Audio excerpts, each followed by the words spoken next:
Hello students, our today's topic is rational numbers.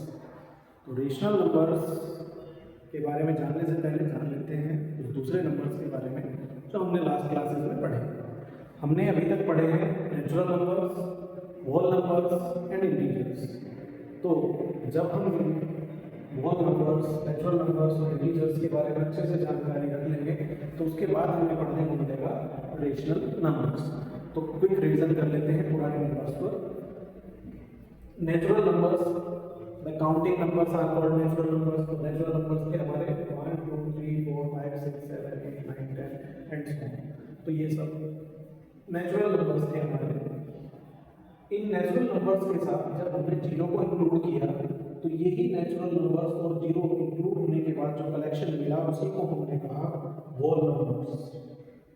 अब ये जो नेचुरल नंबर्स थे इन्हीं के साथ में जब हमने नेगेटिव सिंबल अप्लाई कर दिया यहाँ पर इस तरह से, तो यही जो नेगेटिव नेचुरल नंबर्स आए हमारे और जो होल नंबर्स थे ये सारे के सारे दोनों का जो कॉम्बिनेशन बना वो कहलाया हमारा integers.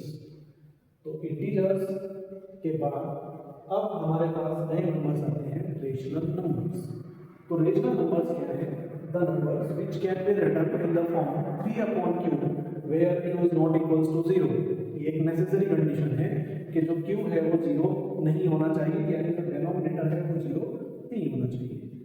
Are called rational numbers where p and q are integers। p और q क्या है? इंटीजर्स। इंटीजर्स के बारे में आपको पता चला होगा पहले। तो एग्जांपल के तौर पर देख सकते हैं आप, ये जितने भी नंबर्स लिखे गए हैं ये सब के सब रेशनल नंबर भी हैं। तो यहाँ पर 0 1 -1 फ्रैक्शन की फॉर्म में लिखे हुए हैं, 3/2 -5/6 -7/-8 8/-50 एटसेट्रा एटसेट्रा, ये सब के सब हमारे रेशनल नंबर्स हैं। अब रेशनल नंबर्स के बारे में कुछ बातें जान लेते हैं, कुछ बेसिक्स हैं इनके। तो सबसे पहले जीरो की बात करते हैं कि क्या जीरो एक रेशनल नंबर है? तो yes, zero is a rational number. कैसे? क्या हम जीरो को p/q की फॉर्म में लिख सकते हैं? यस, लिख सकते हैं। कैसे? हम लिखेंगे 0/1 0/2 0/3 0/4 और भी बहुत कुछ हम लिख सकते हैं। तो इस कंडीशन को ये सेटिस्फाई करता है। यहाँ पर आ गया कि q is not equal to 0, यानी जो डिनोमिनेटर है वो 0 नहीं होना चाहिए। और यहाँ पर हम देख पा रहे हैं कि डिनोमिनेटर तो 0 नहीं है, तो बस हमारी कंडीशन सेटिस्फाई हो जाती है। और p और q क्या है? यहाँ पर इंटीजर्स है और इंटीजर्स में 0 भी आता है। तो 0 हमारा लिखा हुआ है यहाँ ऊपर की तरफ, तो ये एक इंटीजर है और नीचे की तरफ 0 नहीं होना चाहिए, वो भी कंडीशन सेटिस्फाई होगी। इसका मतलब ये p/q की फॉर्म में हमने इसको लिख दिया है। तो यहाँ पर हम ये कह सकते हैं कि 0 भी एक रेशनल नंबर होता है। अब 0 के बाद और क्या दूसरे फैक्ट्स हैं कि जितने भी नेचुरल नंबर्स हैं वो सब के सब रेशनल नंबर हैं। Every natural number is a rational number. और क्या है? होल नंबर्स, जितने भी होल नंबर्स हैं वो सब रेशनल नंबर्स भी हैं। Every whole number is a rational number. जितने भी इंटीजर्स हैं वो सब के सब रेशनल नंबर्स हैं। Every integer is a rational number. तो ये कुछ फैक्ट्स थे जिनके बारे में हमें जानना जरूरी है। अब आगे बढ़ जाते हैं। इनके साथ ही साथ हमने पिछले चैप्टर में डेसिमल भी पढ़े थे। तो जितने भी डेसिमल हैं वो सब के सब भी रेशनल नंबर्स हैं, उनको भी हम p/q की फॉर्म में लिख सकते हैं। तो आगे बढ़ते हैं, आगे देख लेते हैं standard form of rational numbers. Rational number की स्टैंडर्ड फॉर्म क्या होती है? तो a rational number is said to be in standard form if its denominator is a positive integer। तो ध्यान रखना है हमें कि डिनोमिनेटर क्या होना चाहिए? पॉजिटिव इंटीजर होना चाहिए, डिनोमिनेटर नेगेटिव नहीं होना चाहिए। And both the numerator and denominator have no common factor other than 1। और जो न्यूमरेटर और डिनोमिनेटर है उनका 1 के अलावा और कोई दूसरा कॉमन फैक्टर नहीं होना चाहिए, यानी ये को-प्राइम्स होनी चाहिए। तो एक एग्जांपल से समझने की कोशिश करते हैं। हमने एग्जांपल लिया 15/-25, इसको हमें स्टैंडर्ड फॉर्म में लिखना था। तो सबसे पहला जो कंडीशन थी, denominator is a positive integer, ये होना चाहिए। तो हमने देखा यहाँ तो डेनोमिनेटर ही नेगेटिव है, तो सबसे पहले हम इस नेगेटिव डेनोमिनेटर को भी पॉजिटिव करेंगे। अब पॉजिटिव करने के लिए क्या करें, इसको एक और नेगेटिव सिंबल से मल्टीप्लाई करें, यानी -1 से हम इसको मल्टीप्लाई करते हैं तो माइनस की मल्टीप्लाई -1 से प्लस हो जाएगा, पॉजिटिव हो जाएगा। तो हमने यही किया यहाँ पर, -1 से हमने डेनोमिनेटर और न्यूमरेटर दोनों को मल्टीप्लाई कर दिया है। 25 बन जा 25 और 15 बन जा 15। अब 15 के पास तो ये जो नेगेटिव सिंबल था वो नहीं था, लेकिन यहाँ आ गया है, वो इस -1 की वजह से आया है। तो मैंने लिख भी दिया है कि मेक द डेनोमिनेटर पॉजिटिव। सबसे पहला काम है हमें डेनोमिनेटर को पॉजिटिव बनाना है। उसके बाद सेकेंड थिंग, जो न्यूमरेटर और डेनोमिनेटर है उन दोनों को हमें इस तरह से डिवाइड करना है कि वो जो न्यूमरेटर और डेनोमिनेटर है उनका 1 के अलावा और कोई कॉमन फैक्टर ना हो। तो सबसे पहले कॉमन फैक्टर निकालने के लिए हम क्या करते हैं, इन दोनों की न्यूमरेटर और डेनोमिनेटर का HCF निकाल लेते हैं। HCF होता है हाईएस्ट कॉमन फैक्टर, यानी उससे बड़ा और कोई कॉमन फैक्टर उनका नहीं होगा। उस HCF से हम न्यूमरेटर और डेनोमिनेटर दोनों को डिवाइड कर देते हैं। हमने देखा 5 दोनों का HCF है, 5 से 15 को डिवाइड करेंगे और 5 से 25 को भी डिवाइड करेंगे। डिवाइड करने पर ये जो मिला हमें, यही हमारी स्टैंडर्ड फॉर्म है। इसको और ज़्यादा डिवाइड नहीं किया जा सकता किसी भी नंबर से। तो आई होप आपको समझ आया होगा standard form of rational numbers.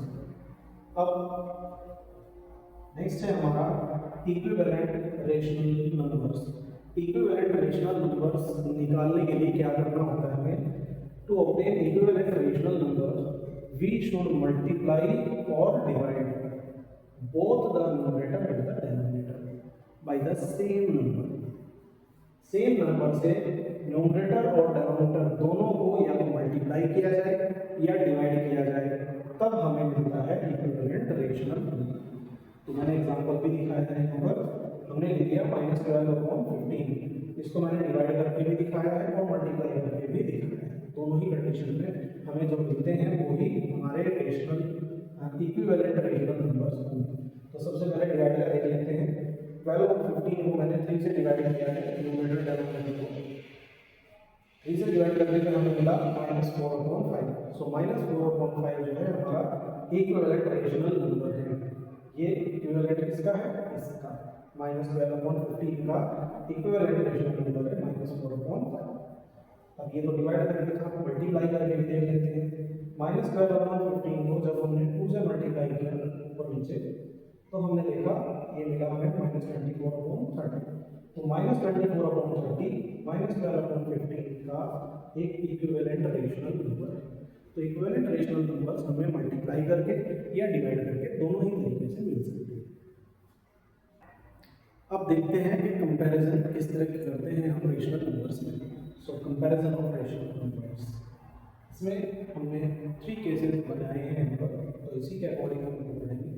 Case first है हमारा when 2 rational numbers are of opposite sign. जब 2 रेशनल नंबर्स अपोजिट साइन वाले हैं, यानी एक पॉजिटिव हो दूसरा नेगेटिव हो, तब positive rational number is always greater than a negative rational number. Positive rational number वाला जो साइन होगा, सॉरी पॉजिटिव रेशनल नंबर हमेशा ही नेगेटिव रेशनल नंबर से बड़ा होता है, ग्रेटर होता है। तो यहाँ पर आप डायरेक्टली देख सकते हैं, हमने एक एग्जांपल लिया है, इसलिए नेगेटिव वाला रेशनल नंबर है और ये पॉजिटिव रेशनल नंबर है। तो पॉजिटिव हमेशा बड़ा होगा, आप यहाँ पर इस तरह से सिंबल लगा सकते हैं ग्रेटर देन। केस सेकंड है हमारा when both rational numbers are positive. जब दोनों ही रेशनल नंबर्स पॉजिटिव हैं तो क्या करना होता है, तब 2 केसेस बनते हैं इसमें। पहला है एक डेनोमिनेटर्स आर इक्वल, अगर डेनोमिनेटर्स इक्वल, और दूसरा केस है एक denominators are unequal, equal number अलग अलग डिफरेंट। तो फर्स्ट केस में एक denominators are equal then rational number with smaller numerator is smaller. तो जो स्मॉलर न्यूमरेटर का होगा वही छोटा हो जाएगा। तो यहाँ हमने देखा डेनोमिनेटर सेम है, तो न्यूमरेटर किसका स्मॉल है 3 और यहाँ 5, तो 3 स्मॉल है इसलिए ये स्मॉल हो जाएगा और ये ग्रेटर हो जाएगा। तो यहाँ से हम देखते ही पता लगा सकते हैं। नेक्स्ट है second part, if denominators are equal then make them equal and proceed as given first. तो अगर डेनोमिनेटर्स अनइक्वल हैं तो पहले उन्हें इक्वल कर दो, और इक्वल करने के बाद जैसे हमने फर्स्ट में किया था वैसे ही करना है। यानी सबसे पहले तो हमने एक एग्जांपल ले लिया 3/5 एंड 7/10, हमने देखा दोनों के डेनोमिनेटर्स अलग अलग हैं, तो हमने 5 और 10 का एलसीएम लिया, एलसीएम आया 10, तो इसको 10 बनाने के लिए हमने 2 से मल्टीप्लाई कर दिया, न्यूमरेटर डेनोमिनेटर दोनों में 3 2 जा 6 एंड 5 2 जा 10।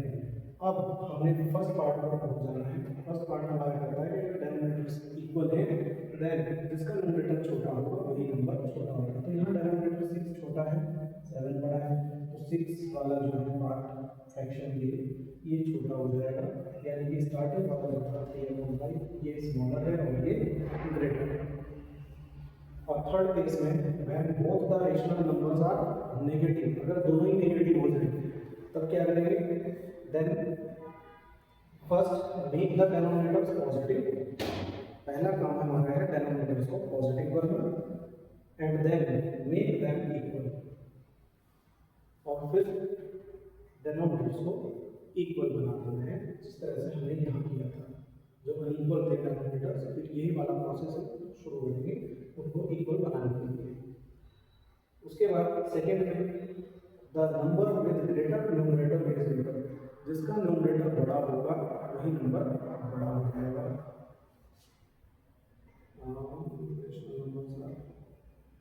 नहीं, स्मॉलर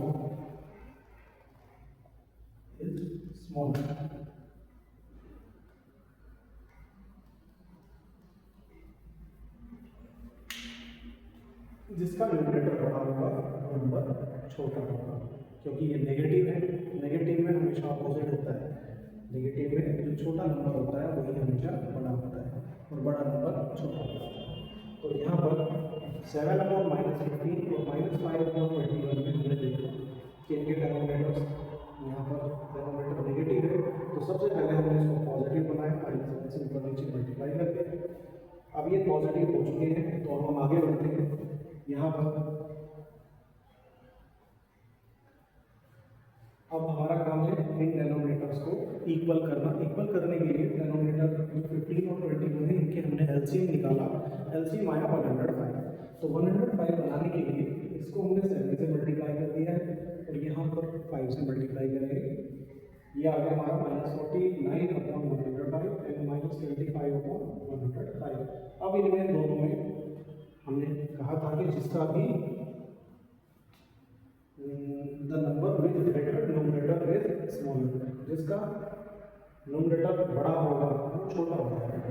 तो यहाँ न्यूमरेटर हमने चेक किया, इसका 49 है, इसका 25 है, हमें पता है 49 बड़ा होता है, इसका मतलब ये छोटा है और ये बड़ा है, इसलिए यहाँ पर हमने सिंपल लगा।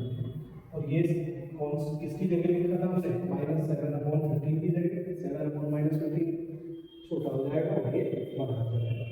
तो यहाँ हम इसके बाद आ जाता है additive inverse of rational numbers. Rational numbers का एडिटिव इनवर्स निकालना है तो P/Q हमारा एक रेशनल नंबर है, इसका एडिटिव इनवर्स यही नंबर होगा, सेम टू सेम, बस अपोजिट सिंबल हो जाएगा।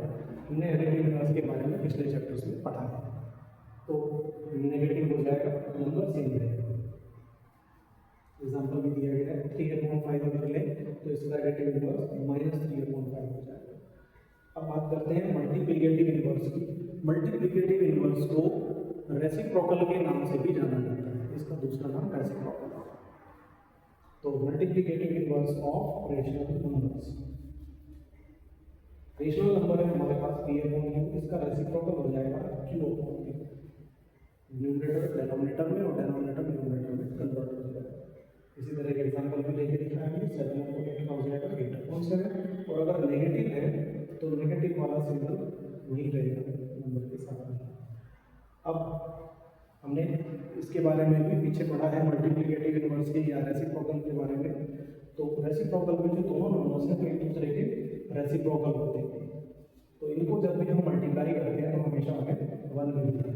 ये जो 1 है इसी को हम मल्टीप्लिकेटिव आइडेंटिटी के नाम से भी जानते हैं। तो कहीं पर अगर मल्टीप्लिकेटिव आइडेंटिटी आ जाए तो हम बोलेंगे 1 इज द मल्टीप्लिकेटिव आइडेंटिटी। और 0 क्या हुआ करती थी? 0 थी हमारी एडिटिव आइडेंटिटी। तो इसमें कंफ्यूज नहीं होना है। 0 is additive identity and 1 is multiplicative identity. I hope आपको अच्छे से समझ आया। Thank you for watching.